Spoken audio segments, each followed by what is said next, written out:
Water. Gotta have that. That's a prerequisite. Okay, so it says we're recording. Here we go. 3, 2, and 1. Welcome to the Audacious Living Podcast, hosted by my man, Audley Stephenson, the Odd Man. Greetings and salutations. Welcome to the Audacious Living Podcast, where our mission is to help you live your best audacious life ever. It's always a pleasure to be here sharing insights and inspiration with you. I want to thank you for taking the time out of your day to join us on this journey. Together, we're going to explore the pathways to achieving your personal and professional dreams, focusing on the boldness necessary to embrace your unique journey. Now, thinking of podcasting as a planting a garden, I've been doing this for a very long time. I'm very familiar with the podcasting space, so I want to use this analogy of a garden. And to achieve a bountiful harvest, you need to nurture your seeds with consistency and authenticity. Now, just like a garden requires regular watering and sunlight, a podcast thrives on consistent content and genuine engagement with your audience. However, there are many aspiring podcasters out there, and oftentimes they commit common mistakes like planting in poor soil. And think of this like as having poor audio quality, right? So your audio is not good. That's like the poor soil, or failing to promote their episodes. Without a clear vision of what you want to grow, it's easy to get lost amidst the weeds of the rapidly changing podcasting landscape, and it definitely has changed. But remember, even the most seasoned gardeners or the podcasters started with a single seed. So don't overthink perfection. Dive in and learn as you grow. Today, I'm thrilled to have Joel Oliver with us. He's a seasoned podcast producer and entrepreneur with over a decade of experience in the podcasting realm. Joel is the founder of East Coast Studio podcast production company that has helped numerous clients find their voice and grow their shows. His passion for audio storytelling and his commitment to helping others succeed in this space makes him a valuable resource for anyone looking to embark on their own podcasting journey. Joel's extensive experience in the podcasting space makes him the perfect guest for today's episode.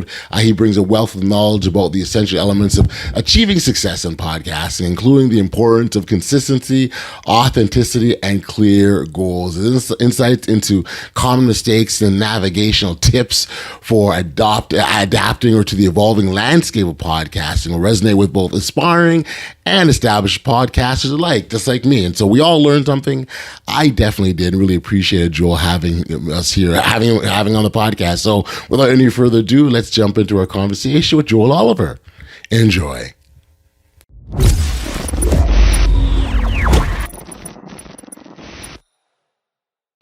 Hey, Joel, thank you for joining me here today on the Audacious Living Podcast. I appreciate you for making the time to do this. Thank you. Thank you, Audley. I know you get a lot of requests for guests on the shows, so happy to be one of them.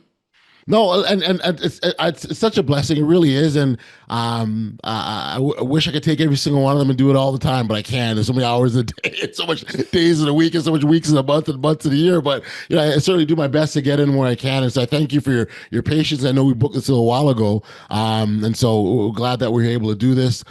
For me, this is just. I think it's a tremendous opportunity to share. It's a blessing, really, more than anything else, and it allows me to sort of. We talked before we hit live here, but how it sort of feeds my own need to encourage and help individuals recognize that audacious that we all have inside of us. Because I really think that's really the difference maker of individual success, right? Like we all have. See, Joe, the way I see it is that we're all kind of our own pathway. It's our pathway. What's meant for you is for you. What's meant for me is for me.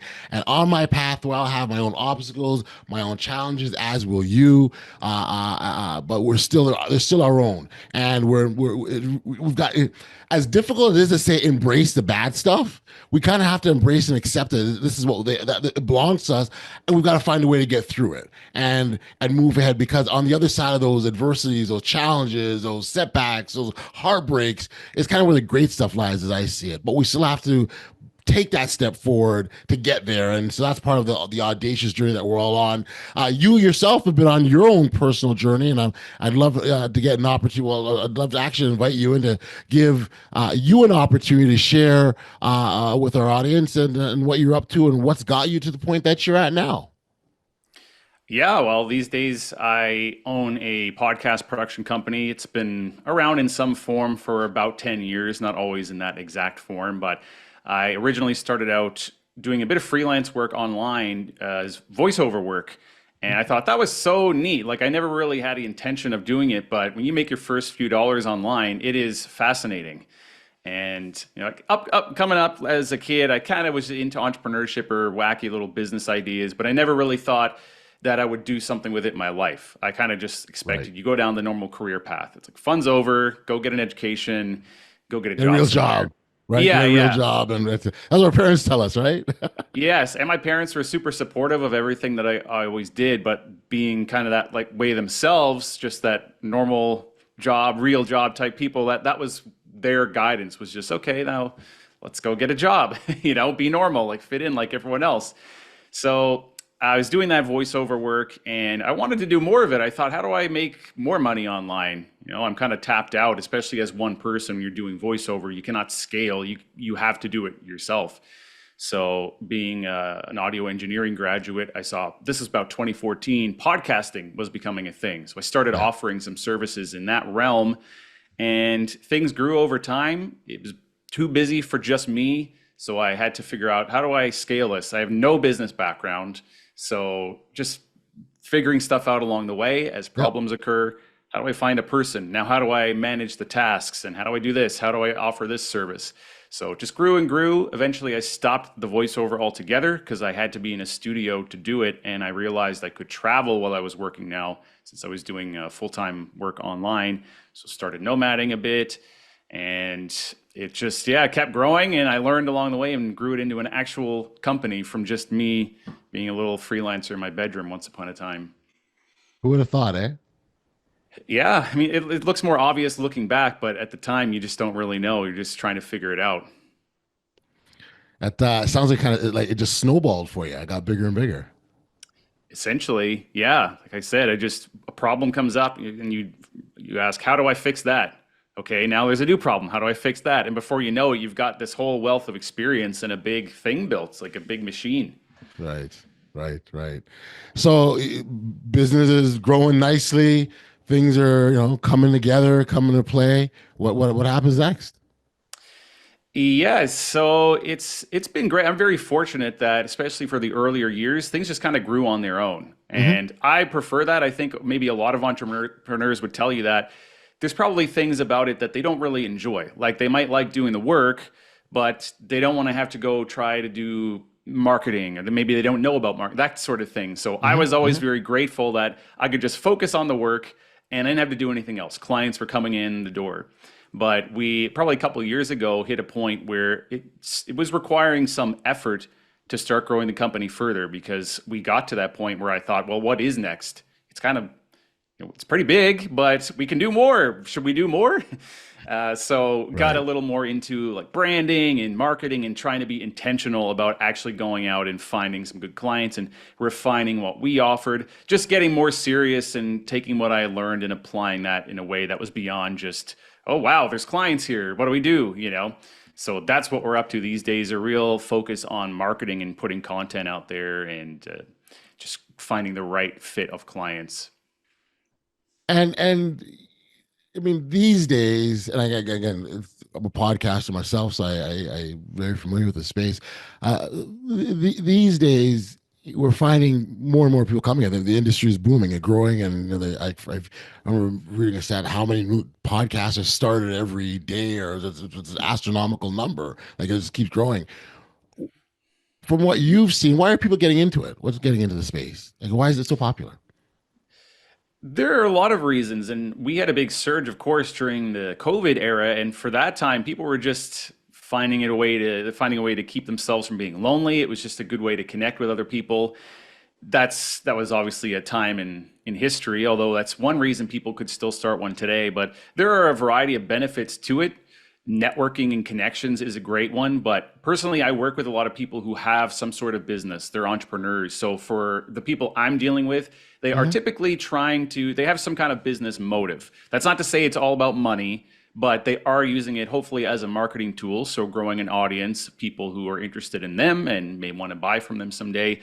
but also, like I mentioned, the connections. So you could be making a connection with someone that you could refer business to, or they could send it to you, or maybe they'll become a client. But that's really what I'm seeing a lot of these days. It's a lot to do with branding and just content generation, typically for business. But there are many reasons why someone might want to have one. Sure, sure. No, I get that. Like I said, I mean, I know for me, we were talking earlier. I just love the things. I just kept going, and and all of a sudden, it sort of became a part of sort of what I've done, what I do. I will say that a big part of being successful in the podcasting space is consistency. Um, I think they said the large number. I don't have the numbers in front of me, but like ridiculous number of podcasts that make the 10 episodes. It's not as much as you would think, right? Like it's not, and so I think that speaks to consistency, doesn't it? Absolutely, yes. If you just look at that metric of how long people hang in there or how many episodes they do, it's very easy to hit the upper numbers of podcasting because so many people start them and drop off, which is unfortunate, but that's just the way it is. Like people start businesses and they don't continue with them either. So that's just the way podcasting is. Obviously, just doing X number of episodes isn't a great metric of success, but you can indeed, and consistency as well, like we're talking about. If you look at the stats, if you hang in there and you do enough episodes, the stat is about a couple of years, about 100 episodes. If you do it for that long, you do a decent job and you're always looking to improve, you can almost guarantee yourself a level of results. Of course, there are no real guarantees, but if you do the hard work, you do it well, you hang in there, there's very little reason that you wouldn't get some sort of benefit from it. It's just a lot of people, I don't know if they don't understand the commitment up front or whatever the case, they just stop doing it. So that's always going to happen. But yes, consistency is very important over the long term. And hand in hand with that is the actual commitment of, I'm going to do this. It's not, I'm going to try 5 episodes and see what happens. It's more like, I'm going to try 100 episodes and see what happens. Because if you don't, you'd never see the results. If you just give up after 10, you shouldn't have even started. So the advice I give people. So how important, and it's funny, as I'm asking this question, I think this could be a life lesson, but how important is it being clear why you're starting before you get going? Very, because if you don't have a reason for that or you're not sure, then it's going to be hard to actually hang in and do it. So things that I like to consider before you start is this goal. Why do you want to do it? Is it just for fun? Is it a hobby? And that's fine. Then in that case, maybe you're not going to be too consistent, or maybe you don't have a lot to invest. So we want to think about that before we're starting.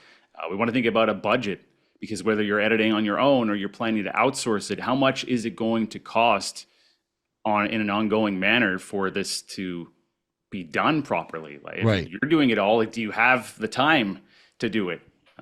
So that and the commitment as well.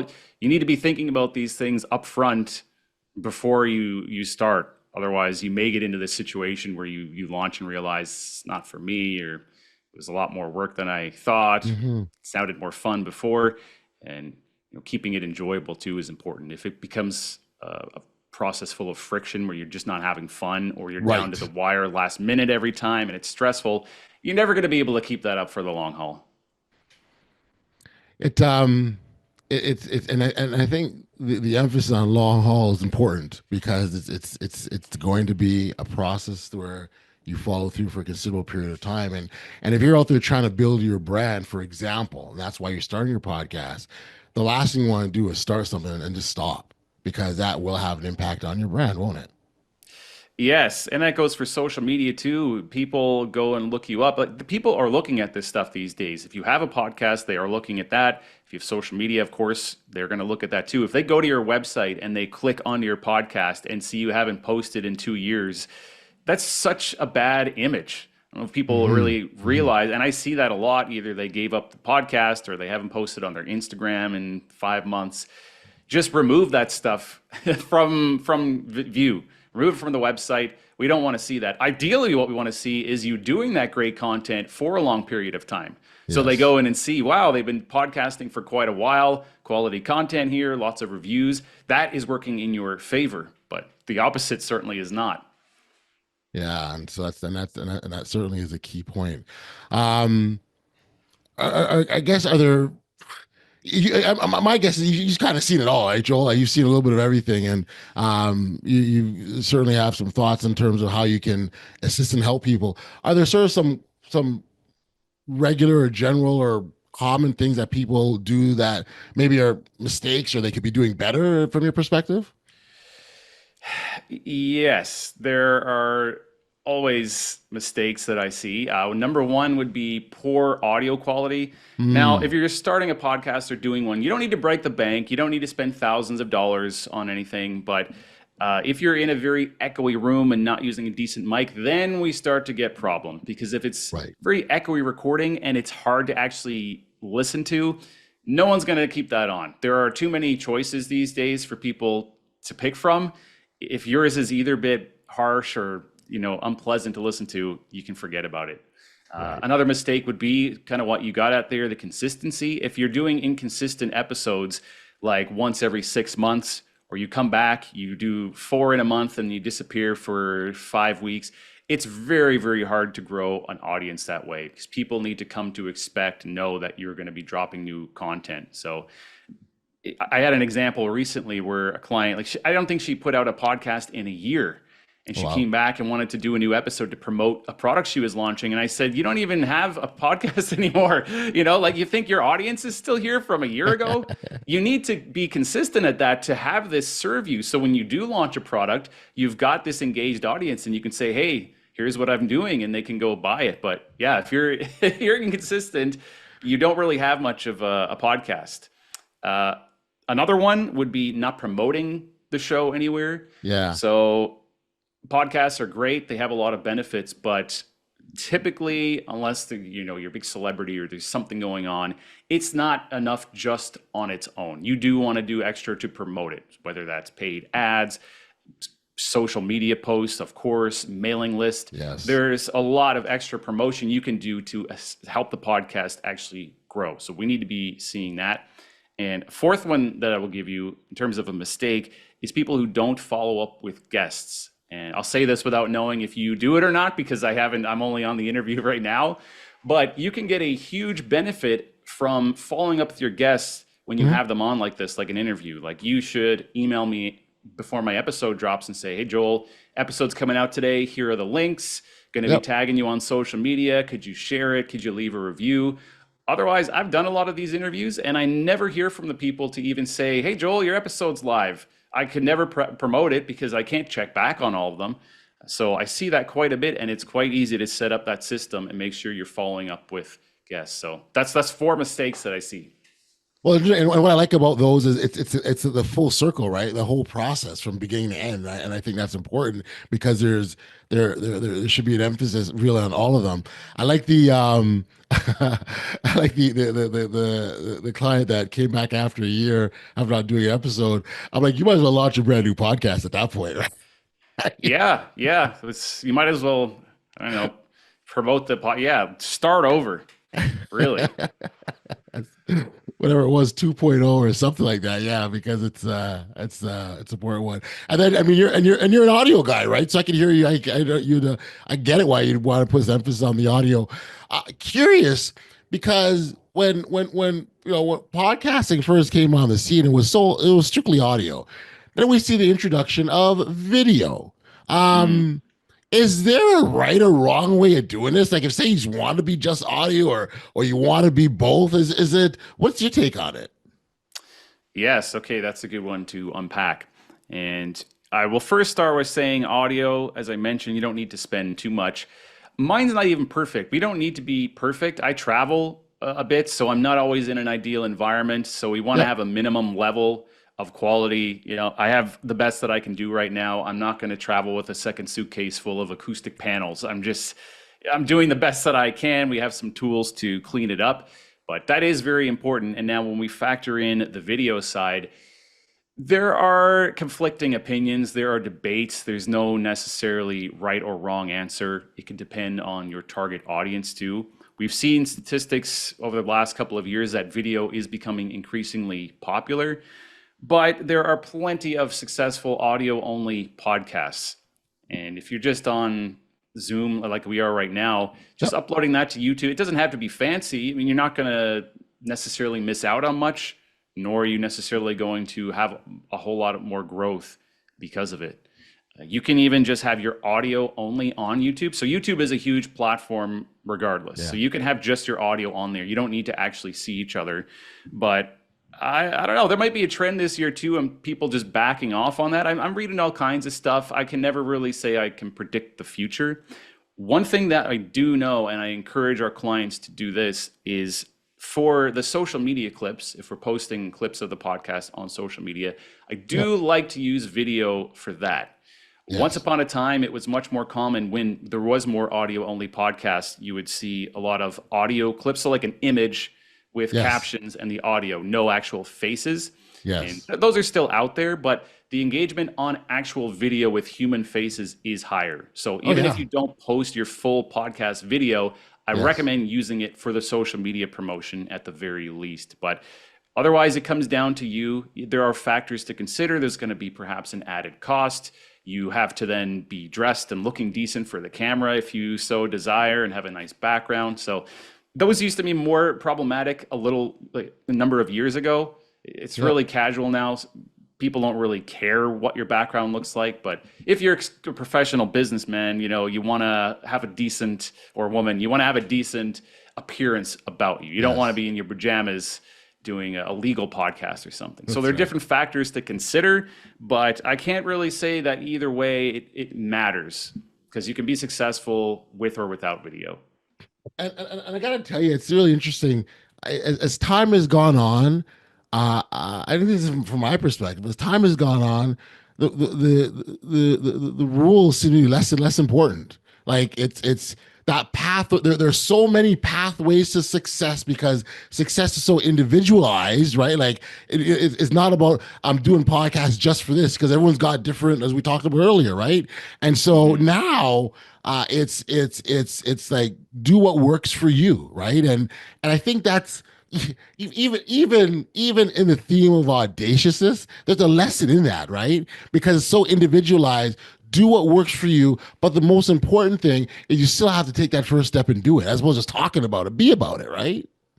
Yes, I like that you mentioned the rules and how it seems that they're less and less important, because that is absolutely true from what I understand. Because there are a lot of fundamentals. If someone asked me what are the fundamentals or the basics that I should follow when having a podcast, and there are going to be some that absolutely they help. You want to have those in place, but are they everything? No.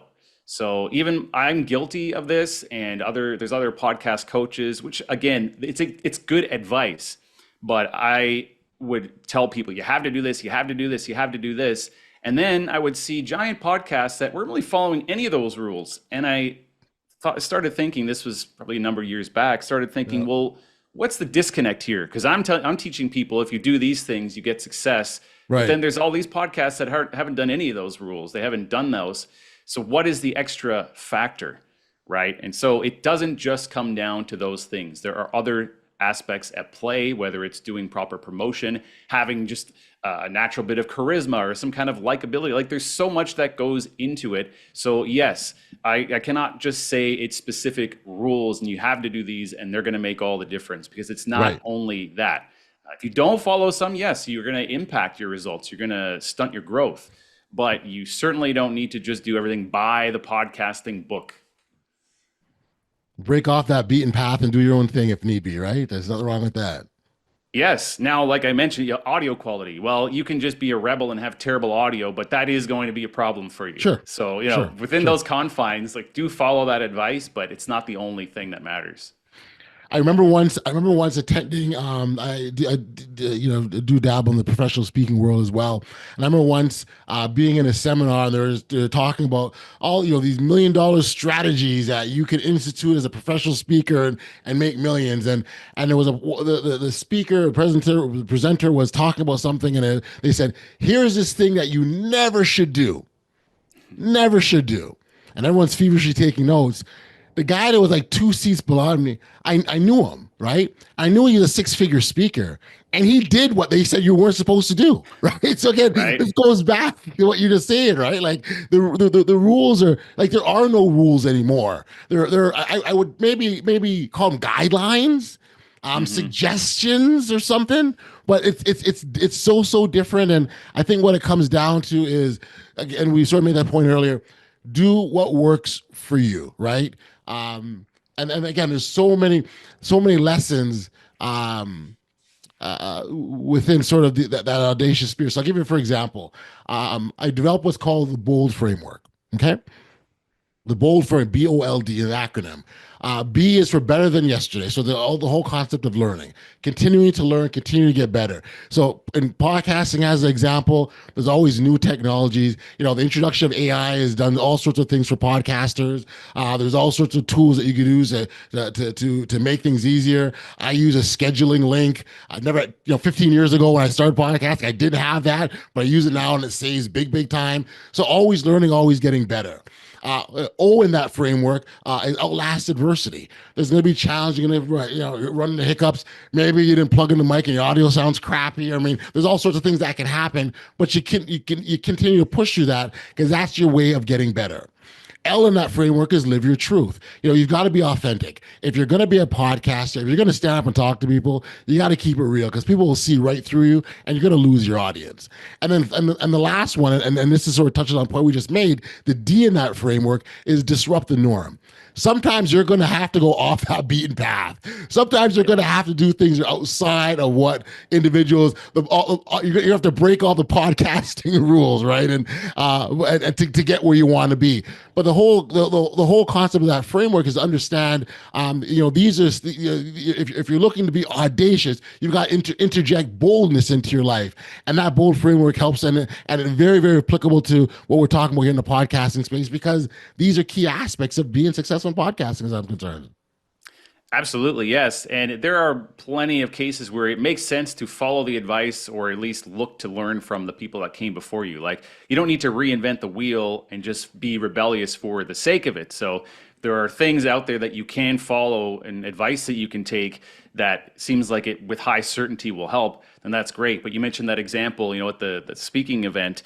Well, yes, this is why I'm hesitant to always give advice, such solid advice. Right. So I'm supposed to be exuding confidence when I do these things. And there are some things in life that I will say with quite a high level of certainty that I believe I'm right about. Sure. But even like the video topic, well, there is no right answer in my opinion. So I just don't feel it's authentic to me to come on here and say it has to be this way, you have to do that. Just like your example where it didn't need to be applied. Like the advice was maybe not incorrect, but it was certainly able to be proven that it wasn't correct. It wasn't necessary, right? So I never want to act like I have all the answers and this is the only way, because I might be wrong. I'm open to learning, but at the same time, not coming on and saying like, I don't know, but I sometimes don't know. I'm learning too.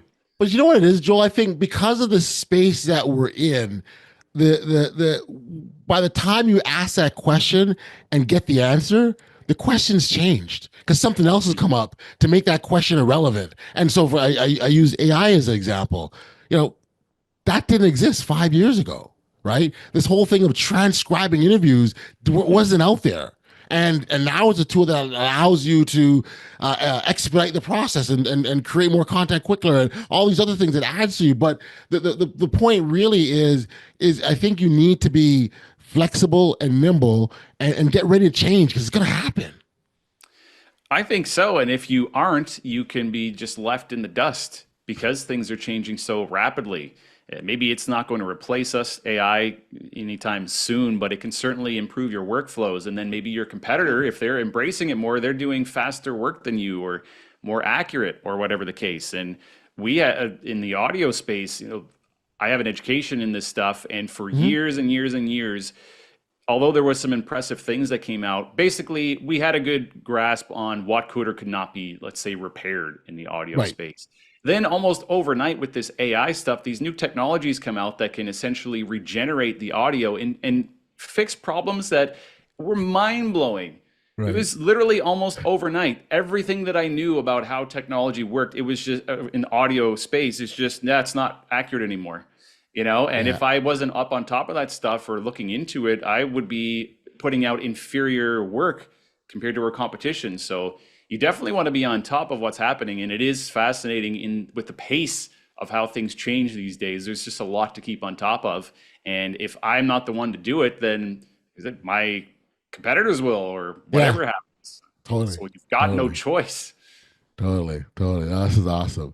I listen, Joel. I certainly appreciate the insights. Again, as a podcaster myself, I could talk about this stuff all day, and I will. I probably will, and this is what I do. But I think it is important to understand that, and regardless, you can take podcasts and replace it with starting a business, a new relationship, a new career. All the things that we talked about are very, very much applicable. We're being very specific to podcasting and with good reason. But I think the lesson that we can take from our dialogue is that if you're going to start something, make sure you're clear why you're doing it. Get the right tools that will support you to enable you to keep going. Stay consistent as possible, and again, know why you're doing what you're doing. And I think those are some basic things to kind of get you started. And if all else fails, give you a call. Yeah, and just start. It's maybe not going to be perfect right away. Don't feel that it has to be perfect. Don't let that hold you back. But that's something that I see as well. It's just, I feel like it has to be perfect. I don't know how to do it. Just start something if you want to go down that road. But yeah, understand up front what is going to be required of you so you don't waste time. But it is a learning process, and you can learn along the way. So if you can, because whether it's a business or a podcast or whatever, you've been thinking about it, just get going. I love it. Joel, this is awesome. I really appreciate you being here. For guests or for listeners rather than want to learn more about you or connect with you directly, where can we send them? Sure, they can check out eastcoaststudio.com. All the social media is there, and some of the free resources we have, in our own podcast as well. Cool. We'll certainly make sure that the contact details are on all the show links are in the notes as well. Encourage listeners to certainly check you out and see how you can support their podcasting needs. Again, I want to thank you for first of all, supporting the industry like this. Again, I'm a podcast lover, so I got to shout you out. But also thank you for being a guest today here on the Audacious Living Podcast. I appreciate it, Audley. Thank you very much.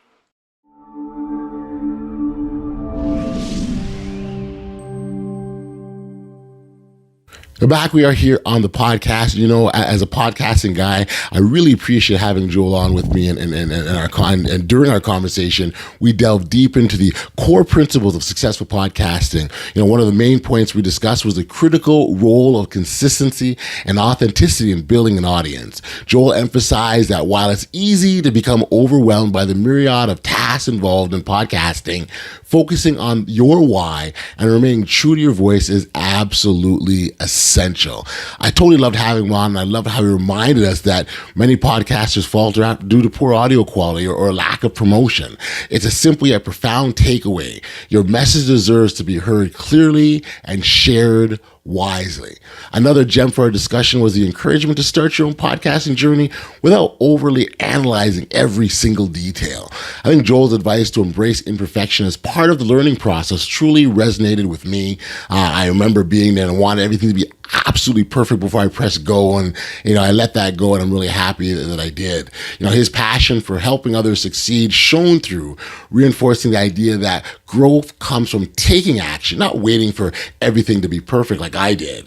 If you're eager to learn more from Joel or interested in his podcasting production services, you can find all his contact details and resources in the show notes below. Don't hesitate to reach out. He's always open to connecting with fellow podcasters and sharing his expertise.